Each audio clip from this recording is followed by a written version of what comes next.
আমরা কষ্ট করে কাজ করি, মানুষ আমাদের ভুল খুঁজে বেড়ায়, তবুও আমাদেরকে থামাতে পারবে না, কারণ আপনারা আমাদের পাশে আছেন। এই বিশ্রাম ঘরটি করিমপুর থেকে বহরমপুর যাওয়া রোডের পাশেই করা হয়েছিল।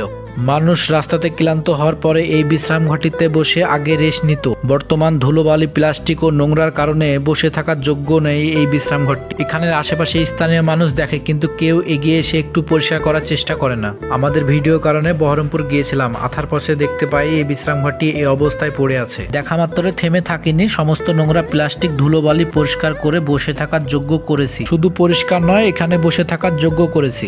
আসুন সকলে একসঙ্গে এগিয়ে আসি আর ছোট ছোট এই উদ্যোগগুলো নিই ও পরিষ্কার পরিচ্ছন্ন রাখার চেষ্টা করি। দেখুন, দেশটা আমাদের, আপনাদের সকলের।